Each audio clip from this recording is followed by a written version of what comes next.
ইয়াউমা লা ইয়ানফাউ মালুন ওয়ালা বানুন ইল্লা মান আতাল্লাহ বিকলবিন সালিম। আল্লাহ তাআলা কি বলছে? ইয়াউমা লা ইয়ানফাউ মালুন ওয়ালা বানুন, কাল কিয়ামতের মাঠে, হাসরের ময়দানে তোমার ধন সম্পদ, মালামাল, বিবি বাচ্চা, সন্তান সন্তানি কিছু কাজে আসবে না। ইয়াউমা লা ইয়ানফাউ মালুন ওয়ালা বানুন, কি কাজে আসবে? ইল্লা মান আতাল্লাহ বিকলবিন সালিম, বেশক তোমার কাজে আসবে ওইটাই তোমার অন্তরকে পরিশুদ্ধি, বিশুদ্ধ অন্তরকরণ, ওইটাই তোমার কাজে আসবে। আল্লাহ পাক তাবারক তাআলা তো অন্তর্যামী, আল্লাহ পাক তাবারক তাআলা অন্তর্যামী। কোরআনে কারীমের মধ্যে আল্লাহ পাক তাবারক তাআলা বলেছেন, ইন্নাল্লাহা আলিমুম বিযাতিস সুদূর। আল্লাহ পাক তাবারক তাআলা অন্তরের খবর রাখে, অন্তর্যামী। তো তাহলে কিছুই দেখবে না, অন্তরটাই দেখবে। কেন? ফেরো কোরআনে কারীমের মধ্যে আল্লাহ পাক তাবারক তাআলা বলেছেন, কাদ আফলাহা মান যাক্কাহা ওয়া কাদ খাবা মান দাসসাহা। কি বলছে আল্লাহ পাক তাবারক তাআলা? ওই মানুষটা ধন্য হলো, অর্থাৎ কামিয়াবি হলো। কোন মানুষটা? যে যার অন্তরকে পুত পবিত্র করলে আর নফসের তাজকিয়া করলো, ও চিরধন্য হয়ে গেল। ওয়াকাদ খাবা মান দাসসাহা, ওই মানুষটার নাকামিয়াবি, ধ্বংস, বরবাদ হলো। কোন মানুষটার নাকামিয়াবি, ধ্বংস, বরবাদ হলো? যে যার আত্মাকে কলুষিত করলো। এই জন্য কোরআনে কারীমের মধ্যে আল্লাহ পাক তাবারক তাআলা 124খানা আয়াত কলবের সংশোধনের জন্য নির্দিষ্ট করে দিয়েছে, খাস করে যে সমস্ত নারী পুরুষ যেন তাদের কলবকে সংশোধন করে।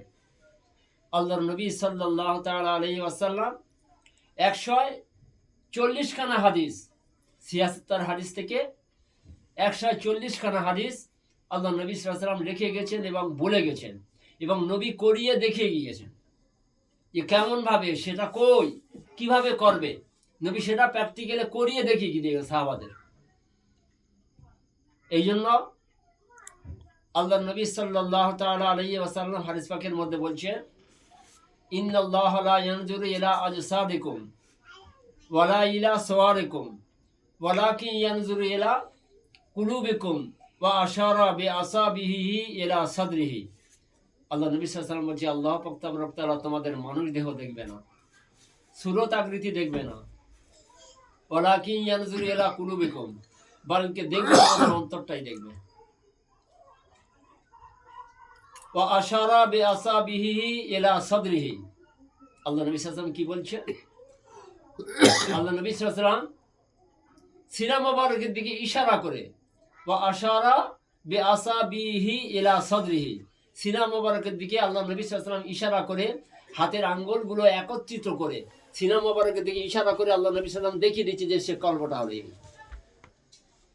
সেই কলবটা হলো এই। নবী প্রমাণ করিয়ে দেখিয়ে দিয়ে যাচ্ছে। তাহলে আমাদের সমস্ত ইনসান, নারী পুরুষের কলবকে সংশোধন করতে হবে। কলব যদি না সংশোধন করেছে, তাহলে সে কোনোদিন জান্নাতে যেতে পারবে, জান্নাতবাসী হতে পারবে না। জান্নাতের আশা করা তার জন্য বেকার, তুচ্ছ, ভুল হবে, ভুল ধারণা হবে তার। কেন? জান্নাত পাওয়া এত সহজ নয়। আল্লাহ পাক তাবারক তাআলা 8টা জান্নাত তৈরি করে রেখেছে আর 7টা জাহান্নাম। কিন্তু তারপরে আল্লাহর নবী সাল্লাল্লাহু তাআলা আলাইহি ওয়াসাল্লাম হাদিস পাকের মধ্যে বলছে, ইন্না লিল্লাহি জান্নাতুন লা ফিহা হুরু ওয়ালা কাসারু ওয়ালা আসারু ওয়ালা লাবানুন। আল্লাহ নবী সাল্লাল্লাহু আলাইহি ওয়াসাল্লাম বলছেন যে আল্লাহ পাক তাবারক তাআলা খাস করে এই রকম একটা জান্নাত নির্মাণ করে রেখেছে যে সে জান্নাতের মধ্যে না থাকবে হুরগেলেমান, না থাকবে অট্টালিকা বালাখানা, না থাকবে মধুর নহর, না থাকবে দুধের নহর, কিছুই থাকবে না, শূন্য, কিছুই থাকবে না, শূন্য। কি থাকবে? দিদার, শুধু থাকবে দিদারে ইলাহি, মাওলার দর্শন। সেখানে শুধু আল্লাহ পাকের দিদার হবে সেই জান্নাতে। সেই জান্নাতে কারা যাবে? আল্লাহর সঙ্গে দিদার কাদের হবে? যারা তরিকা কান্ডেওয়ালা মানুষ, যাদের অন্তর জিন্দাগে, যাদের অন্তর সবসময় আল্লাহ আল্লাহ আল্লাহ আল্লাহ জিকির করছে। কেন এদের আশাটা কি? আল্লাহ পাবার জন্য। এদের অন্তর সবসময় আল্লাহ আল্লাহ জিকির করছে, মানে এরা চাচ্ছে আল্লাহকে চাই, কিছু না চাইবো জান্নাত, আর না জান্নাতের আশা নেই, আর জাহান্নামের ভয় এদের নেই। তো যে মালিককে পেয়ে গেল সে তো সবই পেয়ে গেল, তার আবার জাহান্নামের ভয়টা কিসের আর জান্নাতের আশাটা কিসের? কোনো কারণ নেই। এই জন্য হযরত রাবিয়া বসরি রহমাতুল্লাহ আলাইহি উনি রাগান্বিত হয়ে, খুব গম্ভীর মেজাজে রাগান্বিত হয়ে উনি এই কথাই বলছেন, ওহে বিশ্বের মানুষেরা, ওহে জগতের মানুষেরা, তোমরা এমন হয়েছ, এমন হতভাগা তোমরা, যে তোমরা নামাজ পড়ছো, রোজা করছো, হজ করছো, যাকাত দিচ্ছ, তোমরা অন্যান্য যত আমল করছো তোমরা জান্নাত পাবার আশায়, তোমার মাওলার পাবার আশায় তোমরা কেউ করো না। ওরে হতভাগার দলেরা। তাহলে হযরত রাবিয়া বসরি রহমাতুল্লাহ আলাইহি আল্লাহ পাক তাবারক তাআলার কাছে দোয়া করছে, আল্লাহ, আয় আমার মাওলায় মাবুদ, আমি রাবিয়া বলছি, তুমি দুনিয়াতে যদি আমার জন্য কোনো প্রতিদান রেখে থাকো, আমি রাবিয়া, আমি ও প্রতিদান চাই না। তুমি সেই প্রতিদানগুলো কাফেরদের দিয়ে দাও, কাফের মুশরিকদের দিয়ে দাও। ও প্রতিদান আমি চাই না, আমি রাবিয়া, আমি চাই না। তারপরে রাবিয়া বসরি রহমাতুল্লাহ আলাইহি দ্বিতীয়বার দোয়া করছে, আয় আমার মাওলায় মাবুদ, মাওলা, আমি রাবিয়া, তুমি আখিরাতে যদি আমার জন্য কোনো প্রতিদান রেখে থাকো, তুমি সেই সমস্ত প্রতিদানগুলো ইমানদার মুমিনদেরকে দিয়ে দাও। সে সমস্ত প্রতিদান আমি রাবিয়া, আমি চাই না। আমি চাই দিদারে এলাহি, দর্শনে মাওলা, আমি শুধু তোমার দর্শন চাই, আমি তোমারই দর্শন চাই। এ সমস্ত প্রতিদান আমি চাই না। আমার এই সমস্ত প্রতিদান আমার কোনো কাজে আসবে না। কেন? যে মাওলাকে পেয়ে গেল সে সব পেয়ে গেল। এই জন্য দুনিয়াবি একটা ঘটনা বলি, শোনো। একজন রাজা, রাজার দরবারে অনেক মন্ত্রী, কোটাল, প্রজা, সেনাপতি, সেনা সৈন্য অনেক থাকে, হাজারে হাজার। রাজা হঠাৎ একদিন চিন্তা করলো যে আমি এদের একটু পরীক্ষা করে দেখবো সব থেকে বুদ্ধিমানকে। রাজা কি পরীক্ষা করছে? যে আমি একটু পরীক্ষা করে দেখবো যে সব থেকে বুদ্ধিমানকে। এই জন্য রাজা সবকে ডেকেছে, ডেকে বলছে, দেখো, তোমরা কাল সকালে হল ঘরের দরজাটা খুলবে, আর আমার কুর্সিটা ওই দরজার বাম সাইডে নিকটবর্তী, ওখানে কাছাকাছি, ওখানে বসে দেবে, আমি ওখানে গিয়ে বলবো। আর হলঘরের চাবি খুলে সমস্ত আইনডেক্সগুলো খুলবে, সোনার আইনডেক্স, হীরা, মতি, মুক্ত, কাঞ্চন, যত নামি দামি জিনিস আছে, তোমরা এক একটা পাত্র নেবে, আর এক একটা জিনিস এক একটা পাত্রে ভরবে, ভরে সব লাইন দিয়ে রেখে দেবে। তাই এদের তো রাজার হুকুম মানতে হবে, তাই জন্য এরা তাই করলো। এবার কিছু বেলা হলো, রাজামশাই গেল, গিয়ে উনি ওনার মসনাদে বসলো। এইবার সেই গ্রামের একটা মানুষ, গ্রামের মানুষ সবাই তার বলে বোকা, তার নাম রেখেছে বোকা। সে এমনি মানুষের সংসারে বেশি থাকে না, মানুষের সঙ্গে বেশি কথা বলে না, ইয়ার কি বরকিয়ার তামাশা এগুলো করে না। ওর মতন চুপচাপ থাকে, আর ওর মতনই ঘুরে বেড়ায় পাগলের মতো। এই জন্য সবাই ওর নাম রেখেছে বোকা। তো এবার ওই বোকা মানুষটা ওই হলঘরের সামনে থেকে খেয়ে চলে যাচ্ছে। হঠাৎ হলঘরের দিকে লক্ষ্য করে দেখছি যে রাজামশাই হলঘরের দরজা খোলা কেন, কারণটা কি দেখি বলে ও কাছাকাছি এসে আর বাইরে থেকে দরজার ভিতরে মুখটা বাড়িয়ে দিয়ে আর লক্ষ্য করে দেখলো যে রাজা বসে আছে এবং মন্ত্রী, কোটাল, সেনাপতি সব লাইন দিয়ে বসে আছে, আর এক একজন এক একটা পাত্র নিয়ে বসে আছে। যাই হোক, ওই দেখে আরো চলে যাচ্ছে। রাজামশাই হঠাৎ একজনকে দেখে বলছে, ডাকো, কে ডাকো, ওই মানুষটাকে ডাকো। তো এইবার একজন উঠে গিয়ে বাইরে গিয়ে ওকে ডাকলো যে ভাই দেখো, শোনো, এই বকা, শোনো শোনো, রাজামশাই তোমাকে ডাকছে, এসো। তো ও জানে রাজার হুকুম, যদি আমি না যাই তাহলে তো আমার অবস্থা খারাপ হয়ে যাবে। তখন ও কি করলো, বাধ্যতামূলক ফিরে আসলো। ফিরে এসে ও ভিতরে ঢুকলো। ভিতরে ঢুকলে বলছে, রাজামশাই ডাকলেন কেন বলুন? তা বলছে, দেখো, আজকের গাজনে আমার এই সেনাপতি, মন্ত্রী, কোটাল, যত উজির নাজির আছে, এদের জন্য আজকের সব মাফ করে দিয়েছি আমি। এই যে এক একজন এক একটা পাত্র তুলে নিয়েছে, যে পাত্রটা যার পছন্দ মতো হবে সে সেইটাই প্রাপ্যতা, সেইটাই সে নিয়ে নেবে, ও আমাকে আর ফিরিয়ে দিতে হবে না, ওটা ওর হয়ে যাবে। তা তোমাকে ডেকেছি এই জন্য যে তুমি ঘুরে দেখো, যে পাত্রটা তোমার পছন্দ হয় তুমি ওর থেকে একটা পাত্র তুলে নাও, তুলে না আর বসে পড়ো। ও কি করলো, রাজার কথা শুনে পুরো হল ঘরের মাথা পাখে সব দেখে দেখে দেখে দেখে এসে আর রাজার সামনেতে ঘুরে বাম দিক থেকে রাজার মাথায় হাত দিয়ে আরো চুপচাপ দাঁড়িয়ে আছে। এরা তখন হো হো করে হেসে ফেলে দিল যে সত্যি আমরা এর বোকা বোকা করি, এর মতন বোকা বিশ্বে নেই, গ্রামের বোকা কেন, এর মতো বোকা পৃথিবীতে নেই। কজন আছে যে আমরা এক একজন এক একটা পাত্র, আজকে রাজার অনুমতি আছে যে যেটা নেবে সেটা তার হয়ে যাবে, তা আমরা এক একজন, কেউ সোনার পাত্র, কেউ হীরার পাত্র, কেউ মতির পাত্র, কেউ মুক্তের পাত্র, কেউ কাঞ্চনের পাত্র, এক একজন এক একটা পাত্র নিয়ে বসে আছে। আর ও সব পাখে ঘুরে এসে আর রাজার মাথায় হাত দিয়ে চুপ করে দাঁড়িয়ে গেল। তাহলে এর মতন বোকা বিশ্বে কেউ আছে? রাজা একটু মিসমিস করে হাসলো, কেন রাজা বৃত্তান্তখানা বুঝতে পেরেছে। এইবার বলো, যে স্বয়ং রাজাকে পেয়ে গেল, এর তো তোরা হতভাগা তো তোরাই, বোকা বব্বর তো তোরাই, তোরা এক একটা পাত্র নিচে কদিন ভোগ করবি। আর ও যে স্বয়ং রাজাকে পেয়ে গেল, ও তো পুরো মূলকটাই পেয়ে গেল, যত অর্থ শর্ত আছে, যত সোনা দানা হীরা মতি মুক্ত কাঞ্চন আছে, সব তো সমস্ত কিছু মালিক তো ঐতি হয়ে গেল। তাহলে বুদ্ধিমানটাকে।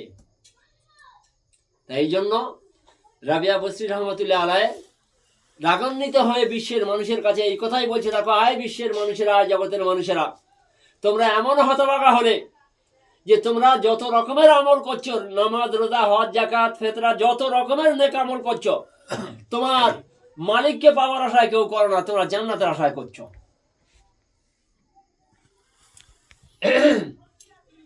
আল্লাহর নবী সাল্লাল্লাহু তাআলা আলাইহি ওয়াসাল্লাম হাদিস পাকের মধ্যে বলেছেন, লা ইউমিনু আহাদুকুম হাত্তা আকুনা আহাব্বা ইলাইহি মিন ওয়ালিদিহি ওয়া ওয়ালাদিহি ওয়ান নাসি আজমাইন। তাই আল্লাহ নবী সাল্লাল্লাহু আলাইহি ওয়াসাল্লাম কি বলছে, ওই মানুষটা অতক্ষণ পর্যন্ত পূর্ণ ঈমানদার মুমিন হতে পারবে না। কতক্ষণ পর্যন্ত? যতক্ষণ না পর্যন্ত ওর বাপ মায়ের মহব্বত, ছেলে মেয়ের মহব্বত, ওর আসবাবের মহব্বত, ওর সমস্ত যায় জিনিসের মহব্বত, সব কিছু যতক্ষণ না অন্তর থেকে বার করে ত্যাগ করে দিয়ে আল্লাহ নবী সাল্লাল্লাহু আলাইহি ওয়াসাল্লামের মহব্বত যতক্ষণ না ওর ভিতরে ঢোকাবে, ততক্ষণ পর্যন্ত সেও পূর্ণাঙ্গ ঈমানদার মুমিন হতে পারবে না। তাহলে হযরতে ওমর ফারুক রাদিয়াল্লাহু তাআলা আনহু আল্লাহ নবী সাল্লাল্লাহু আলাইহি ওয়াসাল্লামের দরবারে আছে। আল্লাহ নবী সাল্লাল্লাহু আলাইহি ওয়াসাল্লাম জিজ্ঞাসা করছে, ওমর বলো তুমি আমাকে কত ভালোবাসো? হয়তো ওমর ফারুক রাদিয়াল্লাহু তাআলা আনহু বলছে, ইয়া রাসূলুল্লাহ হাবিবাল্লাহ হুজুর, আমার বাপ মা, আমার সন্তান সন্তাদি, আমার আবাল সংসার, আমার সমস্ত অর্থ ধন, সব কিছুর থেকে আমি আপনাকে বেশি ভালোবাসি। আল্লাহ নবী সাল্লাল্লাহু আলাইহি ওয়াসাল্লাম বললেন, ওমর এখনো তুমি পূর্ণাঙ্গ মুমিন মুসলমান হতে পারলে না, তুমি এখনো পূর্ণাঙ্গ মুমিন মুসলমান হতে পারলে না। হযরত ওমর ফারুক রাদিয়াল্লাহু তাআলা চিন্তা করছে কারণটা কি। এবার আল্লাহ নবী সাল্লাল্লাহু আলাইহি ওয়াসাল্লাম বলছে, ওমর সরে এসো আমার কাছে। হযরত ওমর ফারুক রাদিয়াল্লাহু আনহু আল্লাহ নবী সাল্লাল্লাহু আলাইহি ওয়াসাল্লামের নিকটবর্তী হয়ে গেল। আল্লাহ নবী সাল্লাল্লাহু আলাইহি ওয়াসাল্লাম কাঁধে একটু হাতটা ঠেকিয়ে দিলেন, তাও রুহানি তাওয়ার যে ফায়েজ মেরে দিলেন। দেওয়ার পরে এবার হাতখানা তুলে নিয়েছে। তুলে নেওয়ার পরে এবারে জিজ্ঞাসা করছে, ওমর বলো তুমি আমাকে কত ভালোবাসো? হয়তো ওমর ফারুক রাদিয়াল্লাহু তাআলা বলছে, ইয়া রাসূলুল্লাহ ইয়া হাবিবাল্লাহ হুজুর, আমার জীবনের থেকে আমি আপনাকে বেশি ভালোবাসি। তখন আল্লাহ নবী সাল্লাল্লাহু আলাইহি ওয়াসাল্লাম কি বলল, আয় ওমর শোনো, এই মাত্রই তুমি পূর্ণাঙ্গ ঈমানদার মুমিন মুসলমান হয়ে গেলে। তাহলে আল্লাহ পাক তাআলা কোরআনে কারীমের মধ্যে বলছে, ইয়া আইয়ুহাল্লাযীনা আমানুত্তাকুল্লাহা হাক্কা তুকাতিহি ওয়া লা তামুতুন্না ইল্লা ওয়া আনতুম মুসলিমুন ওয়া আতাসিমু বিহাবলিল্লাহি জামিআন ওয়া লা তাফাররাকু। আল্লাহ পাক তাআলা কি বলছে, হে ঈমানদার বিশ্বাসী বান্দাগণ। তাহলে এই আয়াতটা কাদের দিকে ফলো করছে? ঈমানদার বিশ্বাসী বান্দাগণ, মানে যে ঈমান গ্রহণ করেছে, যার কলবের যার অন্তরের ভিতরে ঈমান প্রবেশ করেছে, সেই হলো ঈমানওয়ালা।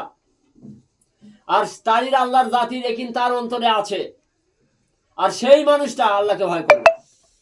যার কলবের ভিতরে ঈমান প্রবেশ করেনি, সে কোনোদিন আল্লাহর ভয় করতে পারবে না। আল্লাহর ভয় তার অন্তরে নেই, আর আল্লাহর জাতি দেখিন তার অন্তরে নেই। তাহলে হেদায়েতের স্থানটা হলো কলব। ইমানের জায়গা, ইমান আনার জায়গা হলো কলব। কোরআনের মধ্যে আল্লাহ পাক তাবারক ওয়া তাআলা বলছে, ওয়া ইউমিনু বিল্লাহি ইয়াহদি কালবহু। আল্লাহ পাক তাবারক ওয়া তাআলা কি বলছে? যে আমার প্রতি ঈমান এনেছে আমি তার কলবে হেদায়েত দান করেছি। ওয়া ইউমিনু বিল্লাহি ইয়াহদি কালবহু, যে আমার প্রতি ঈমান এনেছে আমি তার কলবে হেদায়েত দান করেছি। তাহলে হেদায়েতের স্থান হলো কোথায়? কলবে। আমরা তো মুখে কলমা পড়ছি, মুখে কলমা পড়ে বলছি আমরা ঈমানওয়ালা, আমরা ঈমান এনেছি, কিন্তু না, মুখের কলমা, মুখের কথা ঈমানদার নয়। আল্লাহ নবী সাল্লাল্লাহু আলাইহি ওয়াসাল্লামের সাহাবীদের জিন্দেগি কি ছিল? তারা মুখের জবানের কলমা তারা অন্তরের মধ্যে প্রবেশ করিয়েছে। এই তো সাহাবাদের জিন্দেগি। আমি যখন জামাত চেলেছি এরকম বায়ান করে মানুষকে শুনেছি যে আল্লাহ নবী সাল্লাল্লাহু আলাইহি ওয়াসাল্লামের জিন্দেগি, তার সাহাবাদের জিন্দেগি হলো এই যে তারা জবানের কলমা তারা ভিতরে প্রবেশ করিয়েছে, তবে তারা মোকাম্মাল ঈমানওয়ালা বেড়েছে। আর আমরা মুখে কলমা পড়ে ঘুরে বেড়াচ্ছি আর বলছি আমরা ঈমানওয়ালা, আমরা ঈমান এনেছি। না, কোনোদিন হতে পারে না। ঈমানের নির্ধারিত জায়গা হলো কলবে। ঈমানের নির্ধারিত জায়গা হলো কলবে। আল্লাহ পাক তাবারক ওয়া তাআলা কোরআনে কারীমের মধ্যে বলছে, উলাইকা কাতাবা ফি কুলুবিহিমুল ঈমানা। আল্লাহ বলছে ওই সমস্ত ঈমানওয়ালাদের কলবে আমি ঈমানকে নির্ধারিত করে দিয়েছি। তাই ঈমানের নির্ধারিত করার জায়গা হলো কলব। তারপরে আল্লাহ পাক তাবারক ওয়া তাআলা কোরআনে কারীমের মধ্যে কি বলছে? ওয়ালাকিন্নাল্লাহা হাব্বাবা ইলাইকুমুল ঈমানা ওয়া যায়্যানাহু ফি কুলুবিকুম। আল্লাহ পাক তাবারক ওয়া তাআলা তোমাদের কাছে ঈমানকে পছন্দনীয় করে দিয়েছে। তাহলে আল্লাহ পাকের পছন্দনীয় জিনিসটা কি? ঈমানটাই আমাদের কাছে আল্লাহর পছন্দের কি? ঈমানটাই। তাহলে আল্লাহ পাক তাবারক ওয়া তাআলা তোমাদের কাছে ঈমানকে পছন্দনীয় করে দিয়েছে। আর ওই সমস্ত ঈমানওয়ালাদের কলবের মধ্যে আল্লাহ ঈমানকে সুসজ্জিত করে দিয়েছে। মুখে কালমা পড়লে ঈমানওয়ালা নয়, সাহাবাদের জিন্দেগি নয়, আল্লাহ নবী সাল্লাল্লাহু আলাইহি ওয়াসাল্লামের তরিকা এটা নয়, তরিকার মধ্যে নয়। এই জন্য যারা মুখে কালমা পড়ে যারা ঘুরে বেড়াচ্ছে আর বলছে আমরা ঈমানওয়ালা, আমরা ঈমান এনেছি, আল্লাহ অনেক আবার কিছু শ্রেণীর মানুষ এই কথাই বলছে যে আল্লাহ পাক তাবারক ওয়া তাআলা আমাদের মুসলমান করে মুসলমানের ঘরে পাঠিয়েছে, ঈমান দিয়ে ঈমানদারের ঘরে পাঠিয়েছে। তাহলে তারা কি মানুষ? তাদের আর ঈমান শিখতে হবে না, জাতি কালমা পড়তে হবে না, ঈমানদারের কাছে তাদের যেতে হবে না। তাহলে মুসলমানের বেনা হলো 5টা: কালেমা, নামাজ, রোজা, হজ, যাকাত। এটা তো হুকুম রয়েছে, শিক্ষা করতে হবে, শেখার জন্য হুকুম ফরজ আইন। তাহলে কালেমাটা হলো প্রথম, কালেমা মানে ঈমান। তাহলে আল্লাহ যদি ঈমান দিয়ে ঈমানদারের ঘরে পাঠিয়ে তাহলে তোমরা শিখতে হবে না। মুসলমান করে মুসলমানের ঘরে পাঠিয়ে দিয়েছে, তাহলে তুমি হকিকাতে মুসলমান আল্লাহ করে পাঠিয়ে দিয়েছে। তাহলে এখানে চিন্তা করার আছে যে ওই সমস্ত মানুষ যারা বলছে এরা তাহলে নবীগণের থেকে এবং অলিগণের থেকে আরো মর্যাদাবান। কে গো? তাহলে নবীগণের থেকে অলিদের থেকে আরো মর্যাদাবান, এদের মর্যাদা আরো উপরে। কেন? আল্লাহ স্বয়ং ঈমান দিয়ে ঈমানদারের ঘরে পাঠাচ্ছে আর মুসলমান করে মুসলমানের ঘরে পাঠাচ্ছে, তাদের মর্যাদা কত বড়। দেখো কত ভুল ধারণা করে মানুষকে ধোঁকা দিয়ে বোকা বানিয়ে সাজাচ্ছে। দেখো, ঈমান হলো শেখার জিনিস।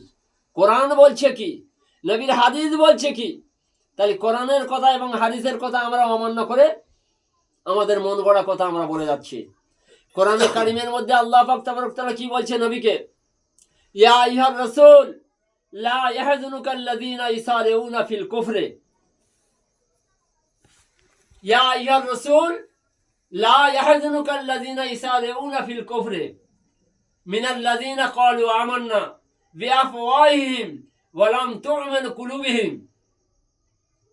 আল্লাহ পাক তাবারক ওয়া তাআলা নবীকে বলছে, হে রাসূল, তাহাদের জন্য দুঃখ করবে না। কাদের জন্য? দরদি উম্মতের জন্য, ওই সমস্ত উম্মতের জন্য যাহারা দৌড়ে গিয়ে কুফরে পতিত হয়, যাহারা দৌড়ে গিয়ে কুফরে পতিত হয় আর যাহারা মুখে বলে আমরা ঈমান এনেছি। ওয়ালাম তু'মিনু কুলুবুহুম। আল্লাহ পাক তাবারক ওয়া তাআলা কি বলছে? অথচ তাহাদের কলব ঈমান আনেনি। তাই ভুল বলছে। আল্লাহ কোরআনে কি বলছে? আল্লাহ বলছে এখন ওরা ঈমান আনেনি, ওরা মুখে বলছে যে আমরা ঈমান এনেছি, কিন্তু না, ওয়ালাম তু'মিনু কুলুবুহুম, এখনো ওদের কলব ঈমান আনেনি। তাহলে ঈমানের সুসজ্জিত জায়গা হলো কলব, হেদায়েতের স্থান হলো কলব। কোনো মানুষ যদি 2 দিন 3 দিন জামাত থেকে ঘুরে আসলো, ওই একটু নামাজ পড়া ধরবে কেন? কিছু মানুষ